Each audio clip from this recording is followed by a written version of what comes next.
We're going to be taking a look at how to create your Laura neckband in Knit now. The rest of the steps for creating the top or your dress in Laura are exactly the same as the woven steps. So here's how you create your neckband. Here's my neckband piece. I have ironed it flat because it was curling up a fair bit and laid it out. So what I'm going to do next is grab my end piece, fold it over such that it lays just next to the other end, clip it in place.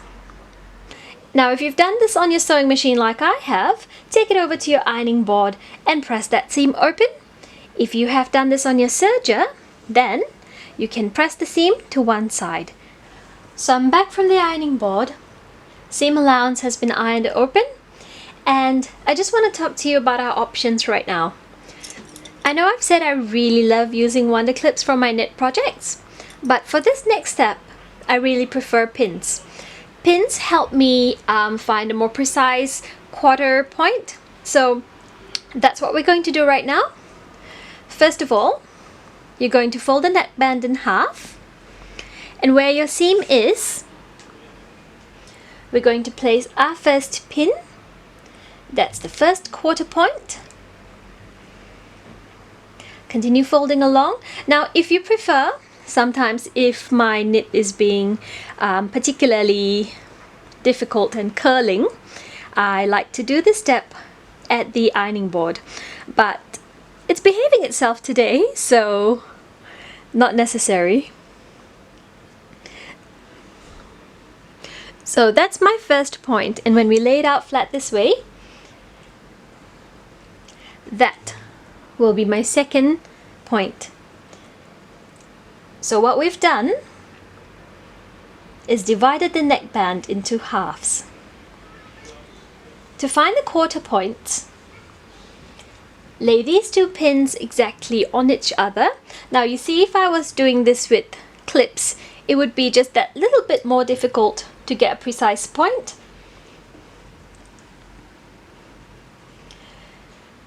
This will be our third quarter. Just pop a pin right there.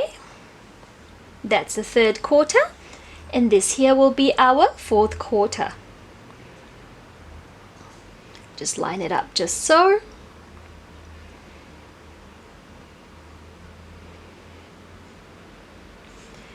And pin. You can iron it if you like. I'm just going to set it aside for now, and we're going to do the same for our neckline on our Laura top.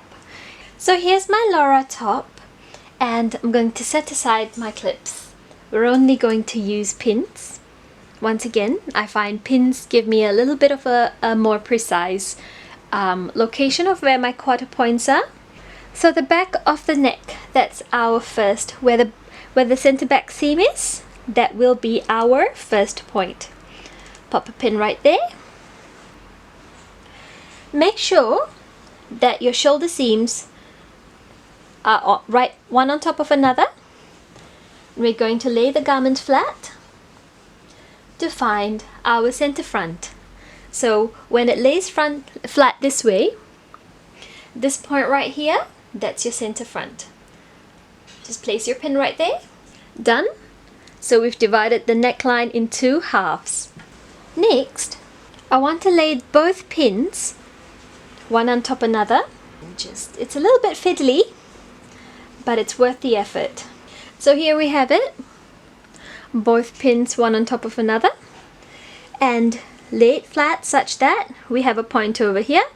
That will be your third quarter. Pin goes right there, and that next point up there, that would be your fourth quarter.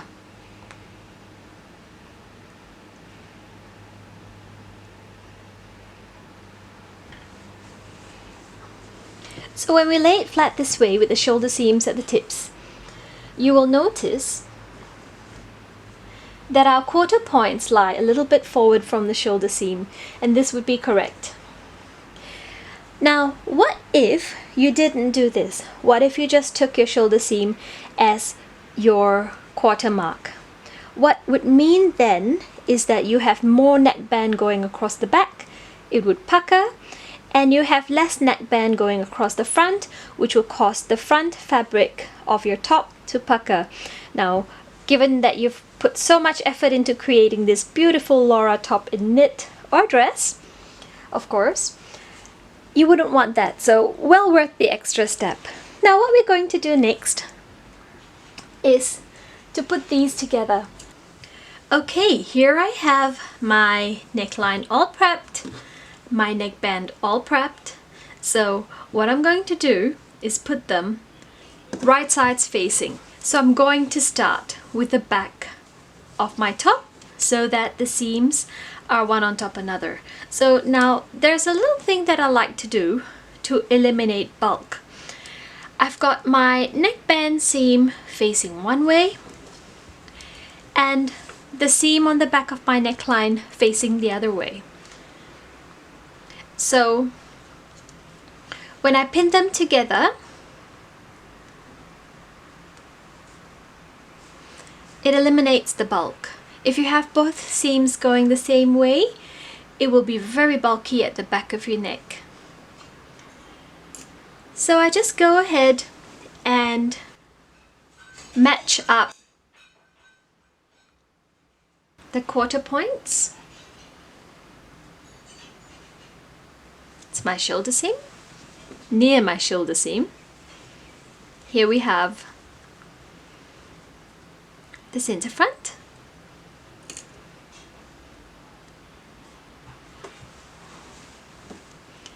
And the other shoulder.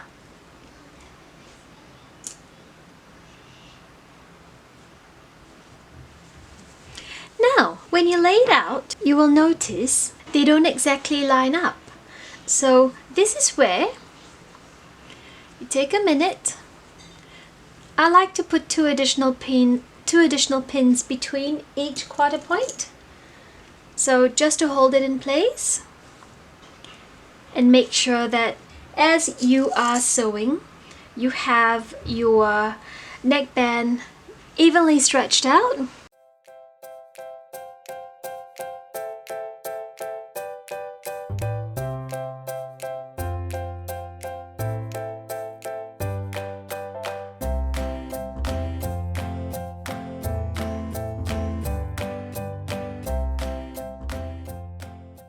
So this is what we have.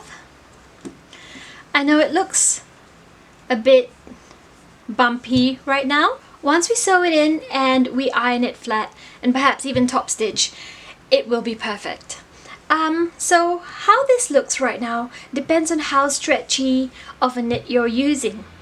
Knits come in various degrees of stretch. So what I'm using here is a cotton lycra. I find it is very suitable for tops like this, especially where you need a stretchy neckband. If you're using something with a lower percentage of stretch, you will find that you have difficulty matching the neckband to the neckline, in which case I would suggest using a different type of fabric, a different type of knit fabric for your neckband. You could use a type of ribbing, or if you're using, say, French terry, you might want to use a cotton lycra for the neckband instead. There's lots of different knit fabrics that you could play around with to get different results, but the type of fabric that you choose for your neckband really matters in the end result, because it will affect how your top sits at your neckline. So now that this is all pinned in, we're going to go ahead and sew this in. So we're at our sewing machine now, and once again we're going to be doing a zigzag stitch because this is a knit garment. If you notice, I've removed the front part of my sewing machine. So I like to do that when I am working on either armholes or neckbands, because it allows me to get in a little bit more precisely. Another thing I want to mention is that you do not want to be stretching the fabric of your top. You only want to be stretching the binding to fit the length of the top. If you stretch the fabric of the top, it creates a puckered look, and we don't want that.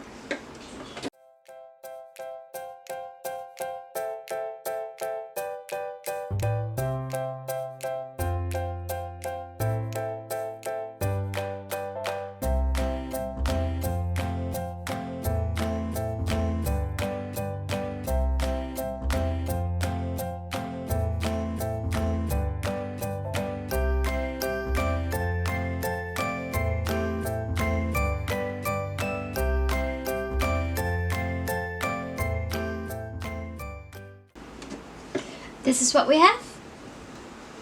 We're going to give it a quick press to help it lay flat. Here we go, neckband is done.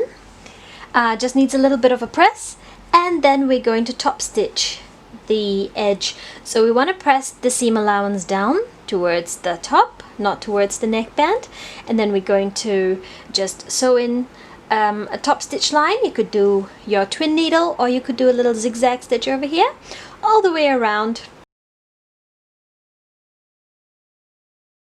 So we are now looking at our pockets. If you were not sewing pockets, you could just go ahead and sew in the side seam, but I am going to be sewing pockets because I love pockets. I have 3 kids and pockets are indispensable. You never know when they fill up with candy and rocks and all necessities, you know. So remember in the first tutorial where we have gone ahead and marked that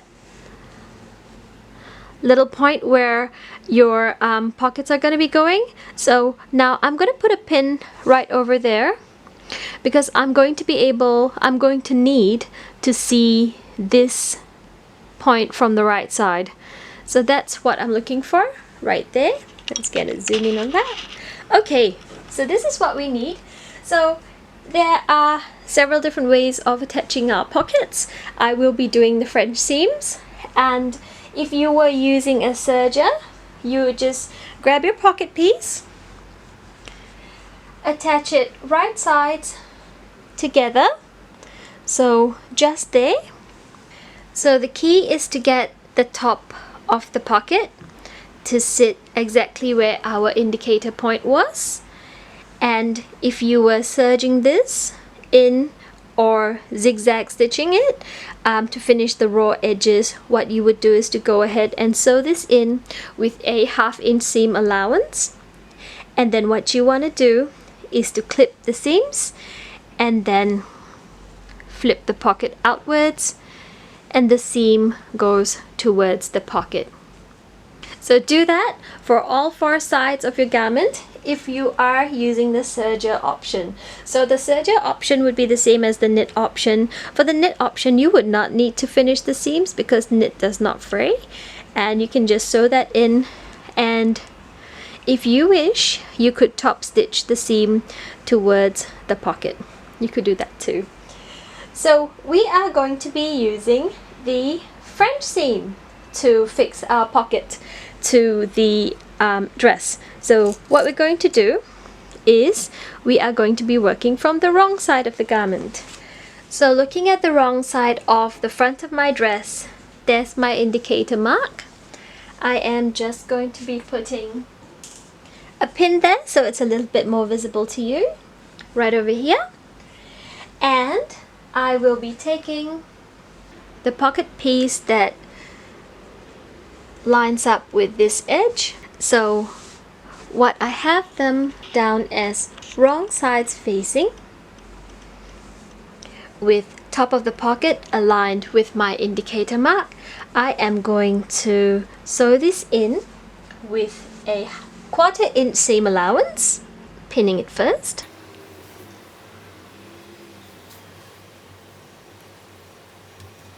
Now, if you are working with particularly slippery fabric, you may want to pop a few pins down the pocket just to hold it in place as you sew. So let's go ahead and sew this in with a 1/4 inch seam allowance. So there's my stitch line for 1/4 inch. Now, what I'm going to do is snip once at the top, once at the bottom, and like we talked about in our previous videos, it is your choice if you want to trim the seam allowance down, or if you want to just cut away the stray threads that we can see over there. I like to trim it down because I like my front seams to lie nice and neat encased, and that's the whole purpose of French seams, I feel. So I'm just going to trim away a scant amount of that seam allowance. There we go. So head on over to your ironing board, iron this outward and over to the other side. We're going to repeat the process with a 1/4 inch seam allowance on the other side. So I've got my seam allowance ironed outwards towards the pocket, and what I'm going to do now is to flip the pocket the other way, and with that seam line right at the exact center, pop a few pins down there.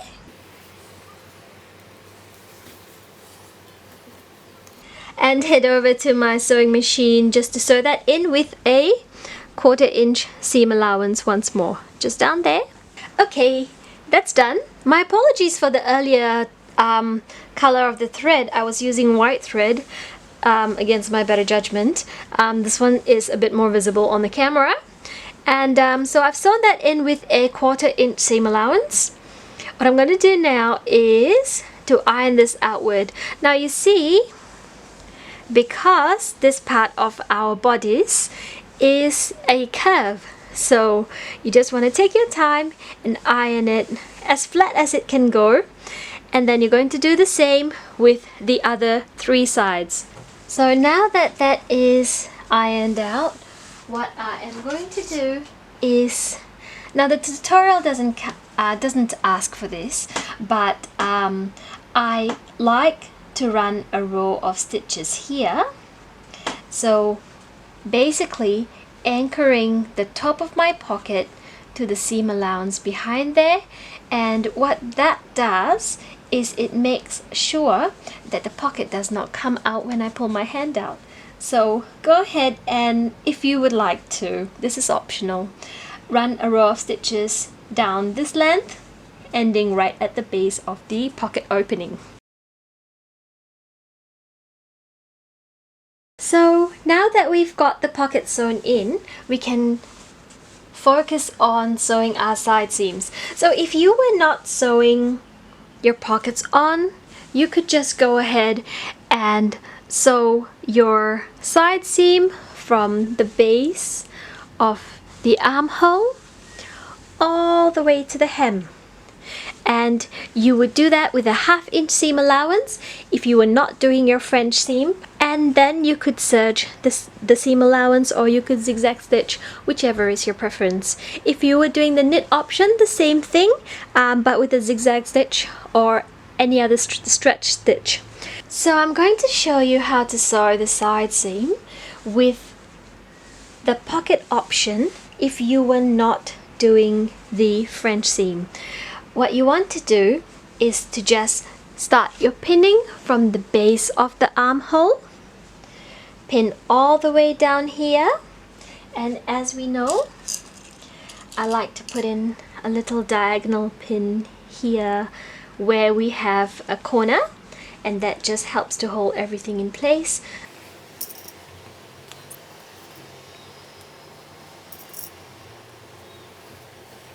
Okay, and we want to pin around the curve of the pocket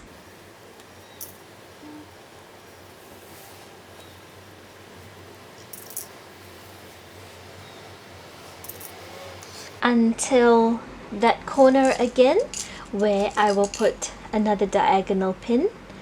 Now the diagonal pins help me as a visual reminder that I need to lift up the presser foot and turn my fabric, because all the other pins go in perpendicular.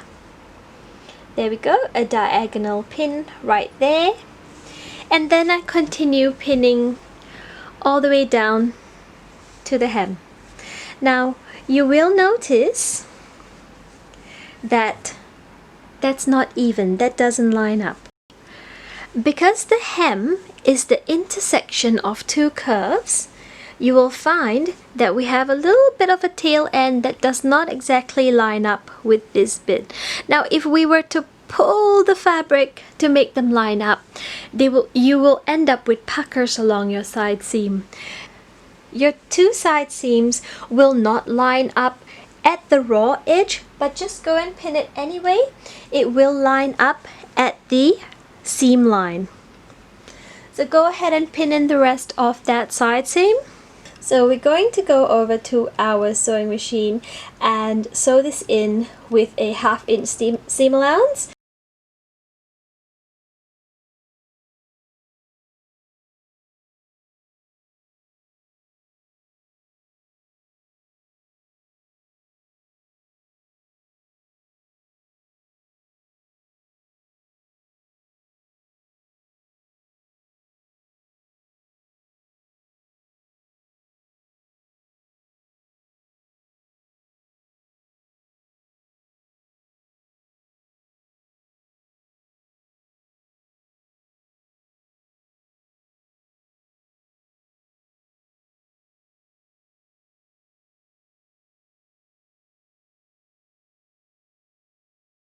Side seam done. So you can go ahead and serge this. We are now going to talk about how we French seam the sides of your Laura. So you start by pinning the base of your armhole all the way down to the start of the pocket, and your fabric, your dress is lying wrong sides together at this point. Pin all the way around to the base of the pocket and all the way down to the hem. So you're going to bring this over to your sewing machine and sew this in with a 1/4 inch seam allowance. So we have just sewn in the side seams of our Laura, and this is the front seam option. So I'm just going to go ahead and trim off my loose threads. And what I'm going to do right now is I'm just going to trim the seam allowance in half, and remembering to pivot at the start and the ends of the pockets. Let me just zoom in a little bit so we can get a bit of a closer look. Here we go. So that's where the seam for my side seam is. So I'm going to get right up there into that corner. And I might need a scissors with a pointier edge. There we go. Okay, so just to be careful at that corner, because if you cut it too close, then it shows on the right side when you're wearing it. If you don't cut it close enough, then it results in a pucker when you do the second step of your French seam. So going ahead and finishing up that trim. Here we go. Going to head over to my ironing board and give this a nice little press and turn it to the wrong side, and then to pin it. So we are back from the ironing board, and it was a little bit tricky to get this corner turned out. So if you have a little bit of bulk here as you are ironing it to the on the wrong side of the fabric, just go back to the right side of the fabric. Make sure that you get right into that corner to snip all the way into that corner, and then turn it back out to the wrong side and iron it. That will sort it right out.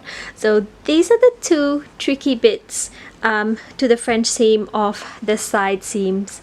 But now that that's done, I want to give you a little bit of a pointer before I move on. So as you're sewing your pockets, you want it to lay nice and flat in the final garment. So if you are going to be sewing pocket option, as you are doing your French seams, what I like to do is to feel for the bulk of the fabric on both sides and just pop a few pins down the entrance of the pocket seam allowance. Now you're not going to be sewing this, but it is just to keep the entrance of the pocket aligned.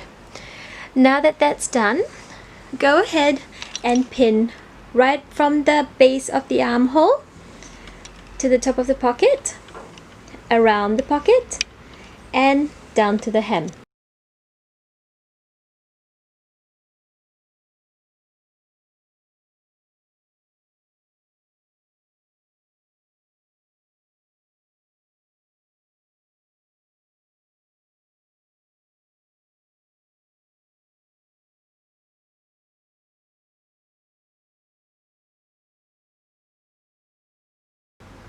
Alright, here we go. We have pinned from the tip of the base of the armhole right down to the start of the hem, the edge of the hem. So we're going to go ahead and sew this in with a 1/4 of an inch seam allowance at your sewing machine. So here we go, our side seam, front seam done, and it's the home stretch now. We're going to go ahead and get ready to sew the hem in.